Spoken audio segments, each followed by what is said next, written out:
بچیوں کو زندہ دفن کر دیتے تھے. فرمایا کوئی واقعہ؟ تو ایک صحابی نے عرض کیا یا رسول اللہ میں اپنے ملک سے 5 سال کے لیے باہر گیا. میرے گھر بچہ بچی ہونے والا تھا. میں نے بیوی سے کہا بیٹا ہوا تو زندہ رکھنا, بچی ہوئی تو ذبح کر دینا, زندہ ہی دفن کر دینا.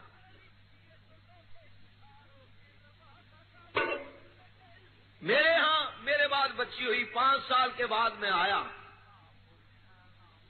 تو بیوی میری نے بچی کو زندہ دفن تو نہ کیا. میری آمد کا پتہ چلا تو پڑوسیوں کے گھر بچی بھیج دی. ایک دن گزرا تو میرے ذہن میں آیا کہ اللہ نے تجھے بیٹا بیٹی دینا تھا, کیا ہوا؟ اس نے کہا بچی ہوئی. زندہ دفن کر دیا؟ کہ نہیں. کہاں ہے؟ پڑوسیوں کے گھر بلائی. بچی بڑی حسین و جمیل, خوبصورت, خوب روح, 5 سال کی بچی, خون تھا, محبت پیار کی. کہنے لگا چلو رہنے دو اس کو, کیا زندہ دفن کرنا, چھوڑو. میں نے بچی کو زندہ دفن نہیں کیا, پروگرام ملتوی کر دیا. میری برادری کو پتا چلا, ساری برادری نے میرا بائیکاٹ کر دیا, صرف اس لیے کہ اس نے اپنے گھر بچی کو کیوں رکھا ہے. ہفتہ گزرا, 15 دن گزرے, میں بڑا پریشان ہو گیا. الیک سلیک بند, آنا جانا بند, تعلقات ختم. ان کا اس وقت تک تعلقات صحیح نہیں ہوں گے جب تک کہ بچی کو زندہ دفن نہیں کرو گے. یا رسول اللہ میں نے بھی ارادہ کر لیا کہ اپنی بچی کو زندہ زمین میں دفن کر دوں. میں نے اپنے فیصلے سے اپنی بیوی کو مطلع کر دیا کہ آج رات میں نے اپنی بچی کو زندہ زمین میں دفن کرنا ہے. میری بیوی ساری رات بچی کو سینے پہ لٹا کے پیار کرتی رہی, روتی رہی کہ میری بیٹی آج مجھ سے جدا ہو جائے گی. رات 1 کا ٹائم ہو گیا, میں نے بچی کو اٹھایا, کندھوں پہ بٹھا لیا. میری بیوی کی چیخ نکل گئی, ہائے اللہ میری بیٹی مجھ سے جدا ہو گئی. وہ یوں روئی, میں نے تصور کیا کہ دیواریں بھی رو رہی ہیں, درخت بھی رو رہے ہیں, کائنات کا ذرہ ذرہ رو رہا ہے. رات کا اندھیرا, بچی بیدار ہو گئی, کہنے لگی ابو مجھے کہاں لے کے جا رہے ہو؟ میں نے کہا سیر و تفریح کے لیے. بچی نے معصومانہ انداز میں کہا ابا آدھی رات کو سیر تو نہیں ہوا کرتی. میں نے بچی کو پیدل چلا لیا. بچی کے پاؤں زخمی ہو گئے, پاؤں میں پتھر لگ کے زخمی ہو گئے. بچی نے رونا شروع کر دیا. پھر میں نے کندھوں پہ اٹھا لیا, جنگلوں میں چلا گیا, جا کے بچی کو اتارا, خود گڑھا کھودنا شروع کر دیا. بچی بار بار پوچھ رہی ہے ابو یہ گڑھا کیوں کھود رہے ہو؟ میرے پاس کوئی جواب نہیں تھا.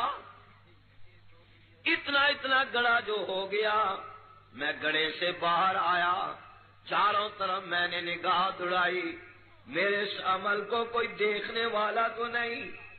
میں دیکھ ہی رہا تھا. میرے دل نے کہا ظاہری طور پہ تو تجھے کوئی دیکھنے والا نہیں. آسمان سے آواز آئی او میرے بندے, میری مخلوق تو تجھے نہیں دیکھ رہی لیکن میں تیرا خالق تو دیکھ رہا ہوں. میری آنکھوں سے کہاں چھپ جاؤ گے, کہاں چلے جاؤ گے؟ جہاں کہیں تم ہوگے میں تمہیں دیکھنے والا موجود ہوں. میں تو وہ ذات ہوں جو 7 زمینوں کے نیچے سیاہ رنگ کا پتھر ہے, اس پتھر میں جو چیونٹی چل رہی ہے میں اس کو بھی دیکھتا ہوں اور جانتا ہوں.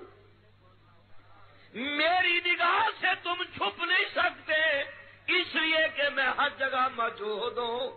ساری کائنات میرے سامنے یوں ہے جیسے ہاتھ کی ہتھیلی ہے، ہر چیز جاننے والا، ہر چیز سننے والا، ہر چیز کو دیکھنے والا۔ میں اٹھا اور بچے کو میں نے اٹھا لیا اور بچے کو گڑھے میں پھینکنے لگا۔ بچی میرے جسم کے ساتھ چمٹ گئی، رو کے عرض کرتی ہے ابا میرا قصور تو بتا دو، میرا کوئی جرم تو بتا دو، میرا کوئی گناہ تو بتاؤ، مجھے کیوں گڑھے میں کھود رہے ہیں؟ آخر میرا کوئی گناہ تو ہوگا۔ اگر میرے لباس کی ساری زندگی کبھی کپڑے کا مطالبہ نہیں کروں گی، اے میرے ابا اگر میرے کھانے پینے کا کوئی تمہیں تکلیف ہے، میں خشک ٹکڑے چبا کے گزارا کر لیا کروں گی، ساری زندگی چوڑیاں نہیں مانگوں گی، مہندی کے پیسے نہیں مانگوں گی، جیب خرچ نہیں مانگوں گی، اللہ کی ذات کے لیے مجھے معاف کر دو، مجھے زندہ دفن نہ کرو۔ یا رسول اللہ، بچی رو رو کے مجھے پکار رہی تھی، کائنات کے پتھر تو نرم ہو رہے تھے لیکن میرا دل نرم نہیں ہو رہا تھا۔ میں نے زور سے بچی کو جھنجھوڑ کے جدا کر کے زور سے اٹھا کے بچی کو گڑھے میں پھینک دیا۔ بچی جب گڑھے میں چلی جاتی ہے میری طرف چہرہ کر کے کہتی ہے ابا آج دنیا میں تو نے مجھ سے دامن چھڑا لیا، کل قیامت کے دن حضور کے سامنے مجھ سے کیسے دامن چھڑاؤ گے؟ اور بچی نے آسمان کی طرف چہرہ کر کے فرمایا اے نیلی چھت کے خالق، اے عرش فرش کے مالک، اے کائنات کو کن کہہ کے پیدا کرنے والے مالک، اے الہ العالمین، مجھ جیسی ہزاروں بچیاں اس زمین میں زندہ دفن ہو چکی ہیں، ظلم کی انتہا ہو چکی ہے، اے اللہ اب معصوم بچی تہجد کے وقت تیری خدمت میں درخواست کرتی ہے، اپنے اس پیارے پیغمبر کو دنیا میں مبعوث کر دو جس کے لیے کعبے کا غلاف پکڑ کے ابراہیم علیہ السلام نے دعائیں کی تھی۔ اے اللہ اب اس پیارے پیغمبر آقا دو جہاں جناب محمد الرسول اللہ، بلند آواز سے ذرا اور بلند آواز سے صلی اللہ علیہ وسلم کو دنیا میں مبعوث فرما دو جس کے لیے عیسیٰ علیہ السلام نے بشارت دی تھی۔ سیدہ طاہرہ حضرت آمنہ رضی اللہ تعالیٰ عنہ فرماتی ہیں صبح کا وقت ہے، ابھی سورج طلوع نہیں ہوا، ابھی پہ نہیں پھٹی، صبح کا وقت ہے، میں نے کیا دیکھا؟ میرا مکان منور ہو گیا، روشن ہو گیا جیسے مرکری بلب جلتا ہے، اور اچانک ایسی ہوائیں آنی شروع ہو گئی جو میں نے ساری زندگی کبھی سونگی نہیں۔ مجھے محسوس ہو گیا کہ میرا مکان، میرا کمرہ یہ دنیا کا کمرہ نہیں بلکہ جنت الفردوس کا کمرہ ہے۔ کیا دیکھتی ہوں؟ جناب محمد، بلند آواز سے ذرا آہستہ نہیں سخی ذرا بلند آواز سے کہیں